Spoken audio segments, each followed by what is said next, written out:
Welcome to stock 24 YouTube চ্যানেলে তোমাদের প্রত্যেককে স্বাগত জানাই। আজকে আমরা যে ব্যাপারটা নিয়ে আলোচনা করব সেটা হচ্ছে মেনলি আইপিও। কার আইপিও? Urban company IPO. এই আরবান কোম্পানি এটাকে আমরা সবাই দেখেছি।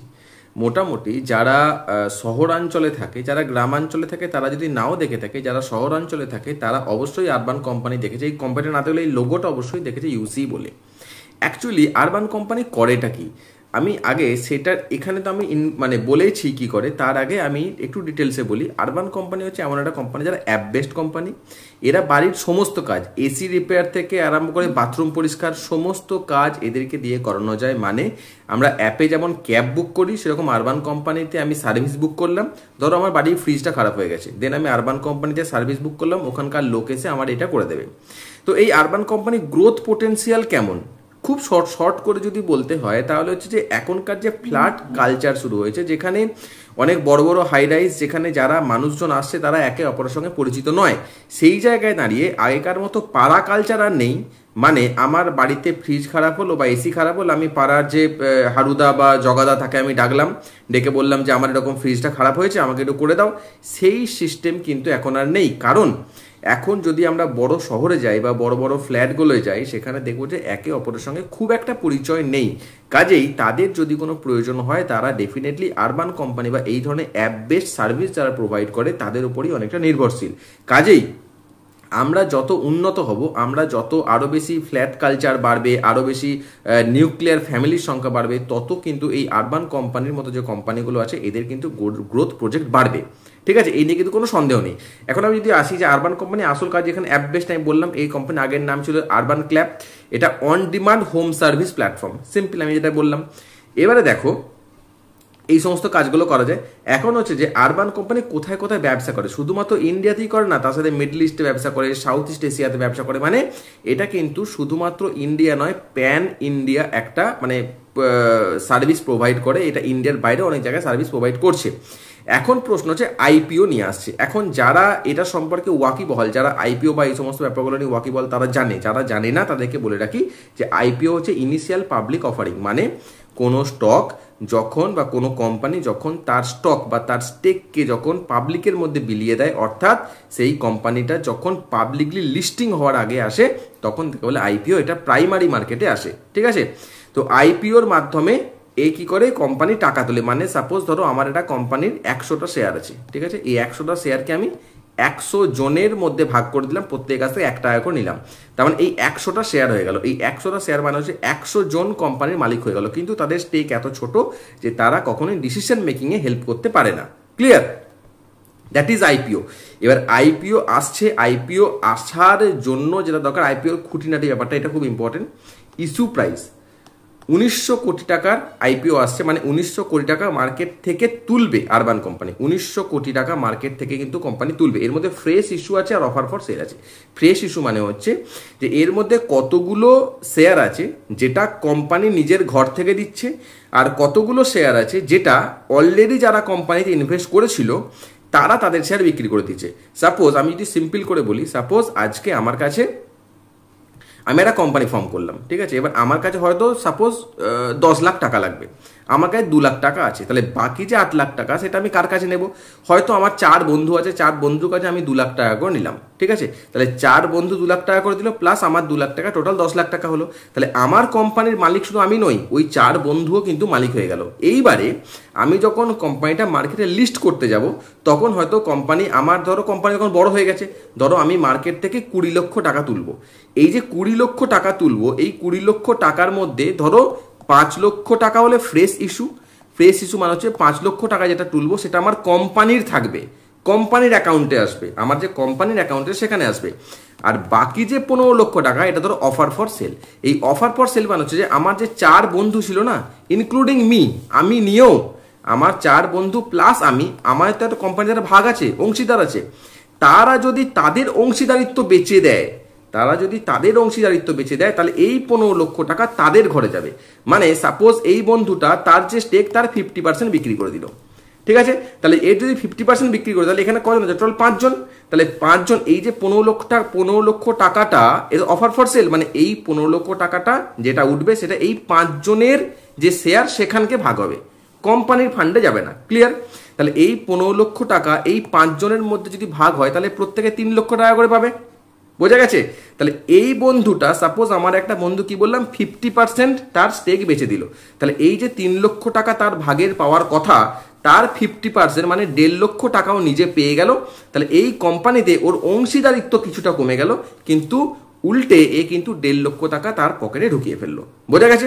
এই হচ্ছে অফার ফর সেল। তাহলে অফার ফর সেল মানে হচ্ছে যে কোম্পানি যারা পুরনো ইনভেস্টার তারা যখন তাদের স্টেক বিক্রি করে বেরিয়ে যায়, that is offer for sale. এখানে এক জিনিস বলে রাখি, যদি একটা কোম্পানিতে আমি ইনভেস্ট করলাম বা তুমি ইনভেস্ট করলে, তুমি যদি দেখো যে কোম্পানি আমাকে ভালো গ্রোথ দিচ্ছে, তাহলে কি তুমি সেই কোম্পানির কাছ থেকে বেরিয়ে যাবে? ওর উত্তর হওয়া উচিত না, বেরিয়ে যাব না। তাহলে অফার ফর সেল ম্যাক্সিমাম ক্ষেত্রে কি হয়, যখন কোম্পানি, অফার ফর সেল দুটো জিনিসের ক্ষেত্রে হয়। এক, যখন কোম্পানির যারা ইনিশিয়াল ইনভেস্টার তারা যখন বুঝতে পারে যে কোম্পানি ভালো পারফর্ম করবে না, তখন তারা কোম্পানি থেকে এক্সিট নিতে চায়, তখন তারা অফার ফর সেল নিয়ে আসে। এটা একটা হতে পারে। আরেকটা হতে পারে যে যারা অ্যাঞ্জেল ইনভেস্টার বা যারা প্রথম দিকের ইনভেস্টার আছে, তারা একটা সময়ের পর তারা ওই তাদের প্রফিটটা বুক করে নিয়ে বেরিয়ে যায়, কারণ তারা আরও অন্য জায়গায় ইনভেস্ট করে রাখে, তো তার জন্য তারা এক্সিট না, সেটা একটা কারণ হতে পারে। এখন এখানকার যে অফার ফর সেল তার পিছনে কি মোটো আছে সেটা আমরা জানি না, কিন্তু আমরা যখন ফাইন্যান্সিয়াল দেখবো কোম্পানির, তখন কিন্তু আমাদের মনে একটা স্বচ্ছ ধারণা হয়ে যাবে যে এটা কি কারণে এরা কিন্তু এখান থেকে বেরিয়ে যাচ্ছে। ক্লিয়ার? তাহলে আমরা কি পেলাম? Fresh issue offer for sale. তাহলে ফ্রেশ ইস্যু কত? মাত্র 472 কোটি টাকা ফ্রেশ ইস্যু, মানে 472 কোটি টাকা কোম্পানি নিজের ঘরে যাবে। আর অফার ফর সেল আছে 1428 কোটি টাকার, মানে প্রায় 3 গুণ, তাই না? যত টাকা কোম্পানি নিজের ঘরে যাবে তার প্রায় 3 গুণ টাকা সেই প্রথম দিকের ইনভেস্টাররা নিয়ে চলে যাবে। তাদের মধ্যে কি আছে? এই যে এক্সেল আছে, এলিভেশন আছে, টাইগার গ্লোবাল আছে, বিজারম্যান আছে, এই সমস্তটা কোম্পানি আছে। এরা সবাই এই কোম্পানিতে প্রথম দিকে ইনভেস্ট করেছিল, এখন তারা ওই কোম্পানি থেকে বেরিয়ে যাবে। ক্লিয়ার? অফার ফর সেল বোঝা গেছে? আচ্ছা, এবার আসি আমি প্রাইস ব্যান্ড। প্রাইস ব্যান্ড মানে হচ্ছে যে যখন কোম্পানিটা যখন লিস্টই হবে, মানে যত টাকার মধ্যে এক একটা শেয়ারের প্রাইস আশা করছে company, that is price band. মানে 98 টাকা থেকে 103 টাকার মধ্যে এক একটা কোম্পানির শেয়ার, তুমি যখন আইপিওতে টাকা লাগাবে, তখন তুমি 98 টাকা থেকে 103 টাকা এর মধ্যে যে কোনো একটা তুমি পাবে। তুমি এই মধ্যে যে কোনো টাকায় তুমি শেয়ারটা পাবে। মানে সাপোজ তুমি 103 টাকায় শেয়ারটা পেলে, যখন তুমি কিনতে গেলে শেয়ারটা, যখন মার্কেটে তুমি শেয়ারটা কিনতে গেলে আইপিওতে, তখন ধরো তোমাকে একসাথে 145 লট সাইজ, মানে কি 145 শেয়ার। আমি জিনিসটা ক্লিয়ার করি, তুমি যখন কোম্পানিতে আইপিও লাগাবে না, তখন তুমি 14,200 থেকে 15,000 টাকা তুমি কোম্পানিকে পে করবে। ঠিক আছে? লক হয়ে যাবে টাকাটা। ক্লিয়ার? তো 15,000 টাকা পে করবে। যদি তোমার ভাগ্যে আইপিও থাকে, তুমি যদি আইপিও পাও, তাহলে আইপিওর 145টা শেয়ার তুমি একসাথে পাবে। একটা দুটো শেয়ার নয়, 145টা শেয়ার, তার নাকি বলে লট সাইজ। ক্লিয়ার? 145টা শেয়ার একসাথে পাবে এবং তাদের দাম হবে 98 টাকা থেকে 103 টাকার মধ্যে যে কোনো একটা জায়গায়। কিন্তু যখন শেয়ারটা লিস্টেড হবে, লিস্টিং হবে কোম্পানিতে, মানে শেয়ার বাজারে, যেটা তুমি দেখতে পাবে স্টক মার্কেট যখন লিস্টিং হবে, মানে সেকেন্ডারি মার্কেটে, তখন কিন্তু দামটা 103 টাকার থেকে বেশিও হতে পারে, কমও হতে পারে। সেটা আমি পরে আসছি ডিসকাশনে, যে কখন বেশি কখন কম হয়। তাহলে এই জায়গাটা ক্লিয়ার হয়েছে। তুমি যখন আইপিও দেবে 1500 বা এই 1500 টাকা মতো তুমি ওখানে ইনভেস্ট করে রাখবে, সেখানে তুমি 145টা শেয়ার পাবে। শেয়ারের দাম যে কোনো হতে পারে 98 থেকে 100 দিনের মধ্যে। ওকে? আচ্ছা, এবার হচ্ছে সাবস্ক্রিপশন ওপেন। সাবস্ক্রিপশন ওপেন মানে তুমি কবে থেকে আইপিওতে টাকা লাগাতে পারবে? 10ই সেপ্টেম্বর থেকে, মানে আজকের থেকে। সাবস্ক্রিপশন ক্লোজ মানে 10ই সেপ্টেম্বর থেকে 12ই সেপ্টেম্বর তুমি আইপিওতে টাকা লাগানোর জন্য সময়, এর মাঝে তুমি যে কোনো সময় টাকা লাগাতে পারো। লিস্টিং ডেট মানে এটা সেকেন্ডারি মার্কেটে, মানে স্টক মার্কেটে, যেটা আমরা দেখি স্টক মার্কেট, সেখানে লিস্ট হবে 17ই সেপ্টেম্বর। 103 টাকায় ডেফিনেটলি লিস্ট হবে না, হয় বেশিতে হবে, হয় কমে হবে। ক্লিয়ার? বোঝা গেছে? এবার আসছি কোম্পানি ফাইন্যান্সিয়াল, যেটা ভেরি ভেরি ইম্পর্টেন্ট। দেখো কোম্পানি ফাইন্যান্সিয়াল এখানে 2-3 জিনিস বোঝার আছে। একটা হচ্ছে যে রেভিনিউ 2015 সালে যে রেভিনিউ হয়েছে, সেটা হচ্ছে 1145 কোটি টাকার রেভিনিউ, যা গত বছরের তুলনায় 38% বেশি। দেখে মনে হচ্ছে ঠিক আছে, ইটস ওকে, 38% বেশি রেভিনিউ গ্রোথ করছে, খুব ভালো। নেট প্রফিট 240 কোটি টাকা, 240 কোটি টাকা নেট প্রফিট হচ্ছে, ভেরি গুড, খুব ভালো। কিন্তু এর মধ্যে 221 কোটি টাকা ডিফার্ড ট্যাক্স ক্রেডিট। এই ডিফার্ড ট্যাক্স ক্রেডিটটা কি? অপারেশনাল প্রফিট হলো 28 কোটি টাকা। মানে যেখানে আমি দেখাচ্ছি যে 240 কোটি টাকা আমার টোটাল প্রফিট, তার মধ্যে বেসিক্যালি আমার প্রফিট হচ্ছে মাত্র 28 কোটি টাকা। তাহলে এই ডিফার্ড ট্যাক্স ক্রেডিট কি? আমি এই জিনিসটা বলি, একটা কোম্পানি যখন ট্যাক্স দেয়, একটা কোম্পানির মাথায় দুটো ট্যাক্স পড়ে। একটা হচ্ছে যে কোম্পানি প্রফিট যে অ্যামাউন্ট হয়, তার একটা লেভেল থাকে যে এই লেভেলের উপরে যদি প্রফিট হয় তাহলে যে প্রফিট হবে তার উপর ট্যাক্স দিতে হবে। আর একটা থাকে MAT, minimum alternative tax. Clear? তার মানে কোম্পানি প্রফিট করুক কি লস করুক, তোমাকে এই একটা টাকা ম্যাটের যে পরিমাণটা সেটা তোমাকে কিন্তু কোম্পানি ট্যাক্স হিসাবে দিতে হবে। এবারে কোনো কোম্পানি লস করলো, এখানে কি বলছে, এই কোম্পানি এই বছরই প্রথম প্রফিট করেছে, তার আগের বছর কোম্পানি লস করেছিল। তার আগের বছর যখন কোম্পানি লস করেছিল তাহলে কোম্পানিকে তো এই প্রফিটের জন্য যে ট্যাক্স এটা দিতে হয়নি, দিতে হয়েছিল কি অনলি ম্যাট, এই টাকাটা। এবারে ম্যাটের নিয়ম হচ্ছে যে যখন তুমি পরবর্তীকালে যখন পরবর্তী বছর তুমি ট্যাক্স দেবে, মানে আগের বছর আমি যে পরিমাণ ম্যাট দিয়েছিলাম এই বছরে যখন আমি ট্যাক্স দেব, যদি সেটা আমার ইনকামের থেকে কম হয়, মানে আমার যে পরিমাণ ট্যাক্স কোম্পানি দেওয়া উচিত প্রফিটের জন্য তার থেকে যদি ম্যাটের পরিমাণটা কম হয় তাহলে তো কোনো সমস্যা নেই। কিন্তু যদি বেশি হয়, মানে গোদা বাংলায় বলতে গেলে এই বছরে আমার যত টাকা ট্যাক্স দেওয়ার কথা, যদি সেই পরিমাণ ট্যাক্সটার থেকে আগের বছরে যেটা ট্যাক্স দিয়েছিলাম সেটা বেশি থাকে, তাহলে সেই ট্যাক্সটা আমাকে ফেরত দিয়ে দেয় সরকার। মানে এই যে ম্যাট দিয়েছিলাম, কোম্পানি লস হওয়ার পরেও কোম্পানি ট্যাক্স দিয়েছিল, তাহলে এই টাকাটা সরকার নিজের ঘরে রাখে না, এই টাকাটা তোমাকে ফেরত দিয়ে দেয়। এই যে ফেরত দিয়ে দেয় এটাকে বলে ডেফার্ড ট্যাক্স ক্রেডিট। বোঝা গেছে? তো এই যে ডেফার্ড ট্যাক্স ক্রেডিট মানে আগের বছরে কোম্পানি লস করেছিল কিন্তু ট্যাক্স দিয়েছিল, সেই যে ট্যাক্সের টাকাটা সেইটা এবছরে সরকার তাকে কোম্পানিকে ফিরিয়ে দিয়েছে, সেইটা হচ্ছে 211 কোটি টাকা। তার মানে 240 কোটি টাকার মধ্যে 211 কোটি টাকা ফেরত দিয়েছে সরকার, সেইটা কিন্তু এই বছরে ইনকামের মধ্যে পড়েছে, তাই জন্য সেটাকে কিন্তু নেট প্রফিটের মধ্যে ওরা ক্যালকুলেট করে দিয়েছে। বোঝা যাচ্ছে আমি কি বলছি? ঠিক আছে।